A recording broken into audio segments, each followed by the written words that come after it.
So what if we started to pay attention? What if we started to notice like, oh, what are my thoughts? What's coming up for me? And what that takes is building self-awareness. Now, my favorite way to build self-awareness, and this is going to be unpopular too, is mindfulness.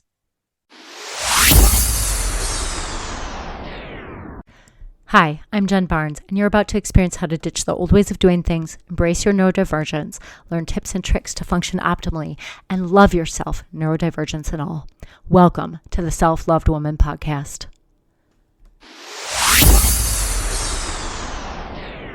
Hey, it's Jen. I'm so excited you're here. Today, we're going to talk about the big secret that nobody talks about for getting stuff done with ADHD.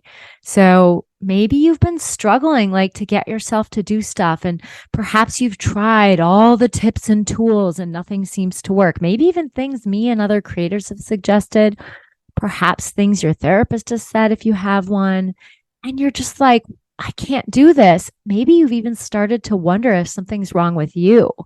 Maybe shaming yourself. The thing is, it's not you, because you can do all the tips and tricks in the world. You can go to all the therapy you want, although as a therapist, this is a big statement for me.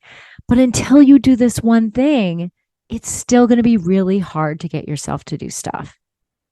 You might be thinking, what is it, Jen? Tell me already. So here's the deal. It's going to be wildly unpopular. And the reason is because it takes work. Things that actually work well tend to take more effort than the things that don't. Not always.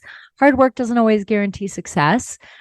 But I'm talking about inner work, because the big secret is we have to address our limiting beliefs.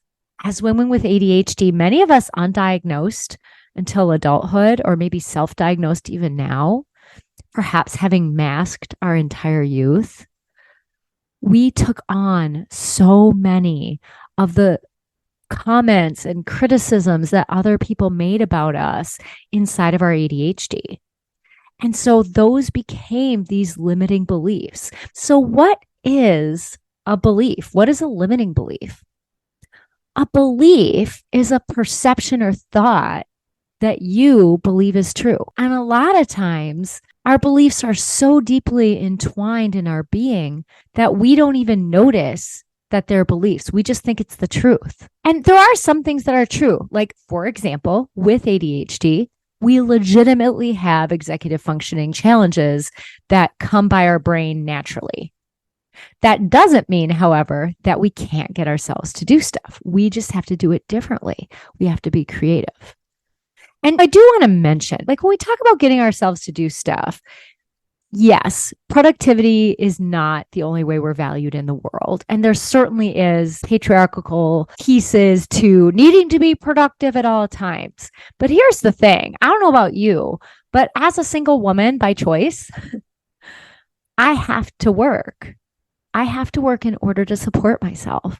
And that means I have to find ways to be productive inside of ADHD. And we can talk all day about if it wasn't for the patriarchy and this neurotypical society, we wouldn't have to be so productive and figure this out. Hey, I get it. And that might be true. And the reality is that's the world we live in right now. And so it's okay to not like that or agree with it. I'm not suggesting you're like, oh, this is fabulous. I love having to find ways to be productive in the society the way it is. I'm not expecting that at all. And in order to help ourselves, we have to radically accept this is the reality. And then once we do that, we have the energy to focus on how to fix it. All right. So stepping back to those limiting beliefs, right? A belief is a thought that you believe is true, or an idea.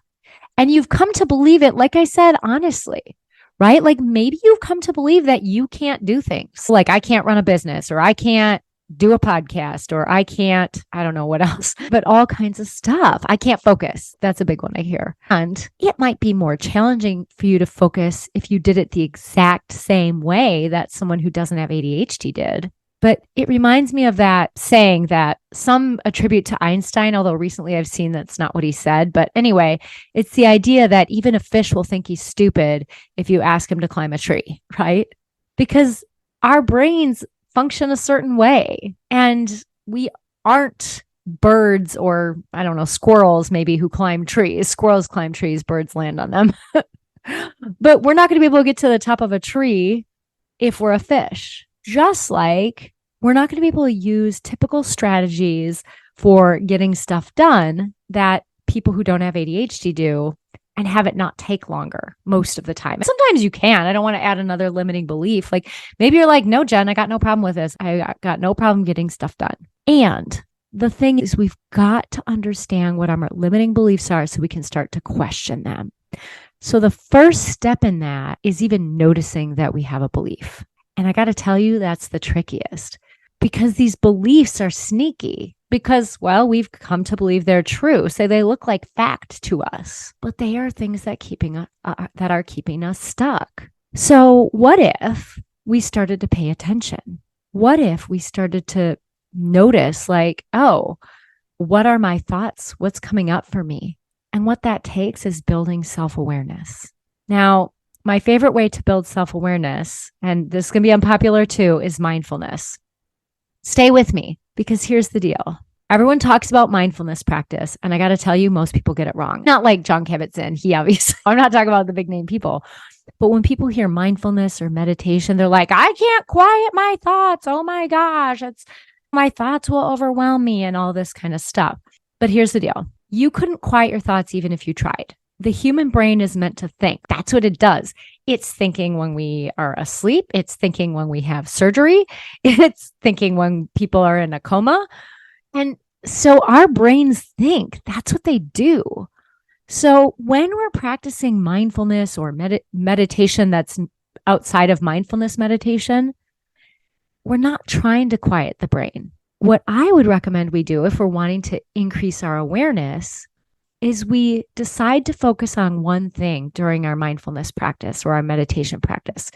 You could do something like mindful dishwashing or mindful toothbrushing, or you could sit on a meditation cushion and do mindful awareness of your breath.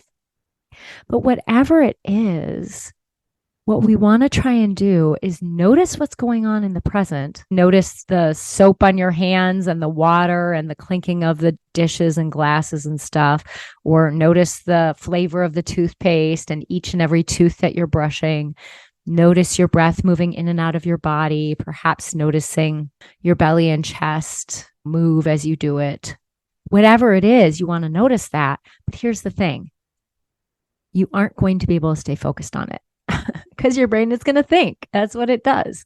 It's really, unless you're like the Dalai Lama or something, or you've been practicing meditation for years and years, and even then, your brain is going to think. And so the whole thing is we want to notice, oh, I've been thinking, instead of focusing on what I intended to focus on. So I'm just going to shift my attention back because the practice of mindfulness helps you build attention because of getting distracted and bringing your attention back, not in spite of it.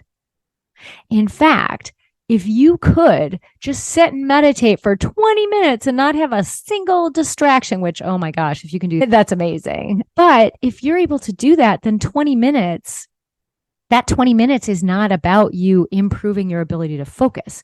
You're just practicing what you can already do. As we stumble, so to speak, as we get distracted, the practice of noticing and bringing ourselves back is what increases our awareness. Another thing is my favorite, the present moment check-in. And I like this because we can dip in and just do it even like at a stoplight because you're not really getting anything else done at a stoplight. You might think you can check your phone, but that just leads to chaos because you're going to notice you have an email or a text, open it, and then you'll forget you have it, right? Am I alone? It happens. And when you're at a stoplight or some other natural pause, like waiting in line at Caribou Coffee or the grocery store, or I don't know, wherever you wait in line, you can do this real quick. So all you do is take a couple breaths, notice them, then notice your body sensations. Just notice them like, oh, okay, I notice I have hair on my face right now, which I actually moved it. You don't have to do that. But you might notice I have an itch on my left foot. Right? I'm just going to notice that.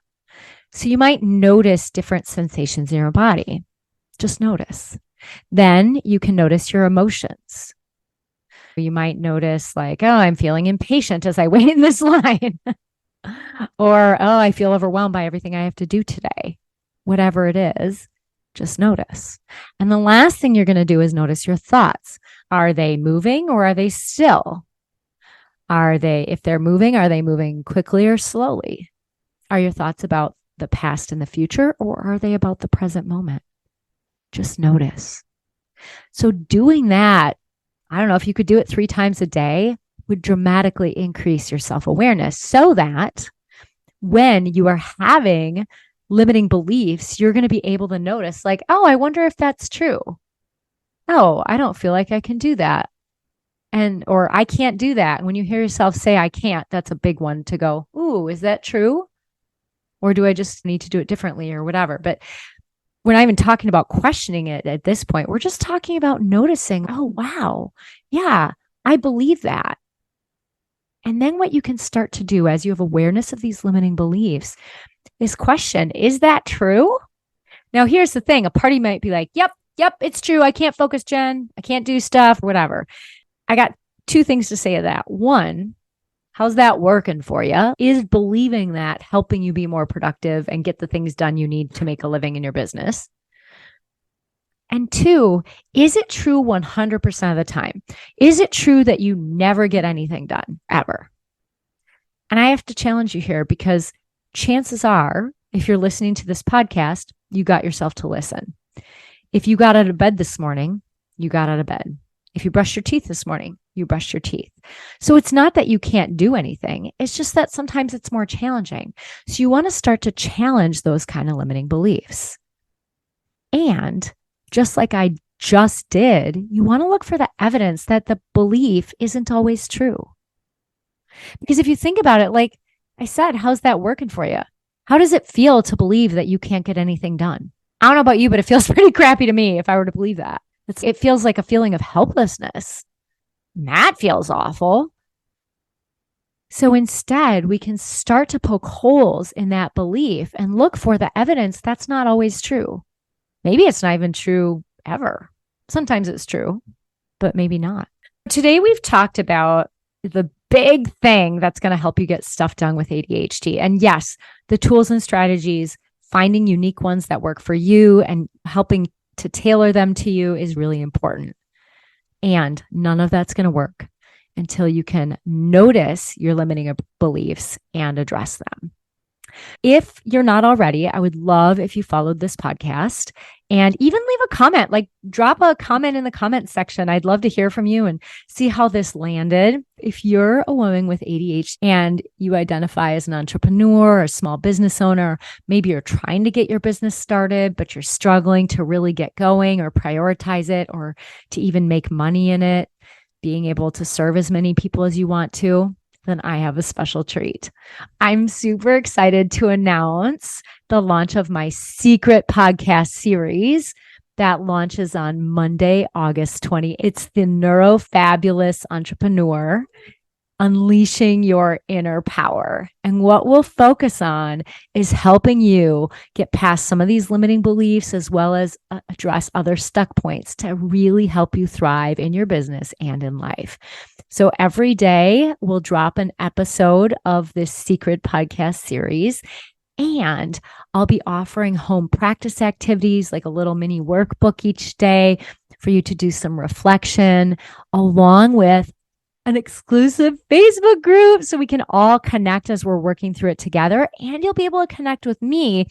And if there's common questions people have, I intend to go live in the group to share additional content. So if this sounds right up your alley and you're like, yes, Jen, I'm in, make sure you check the link in the show notes and get signed up today. All right. Thank you so much for being here. Take care.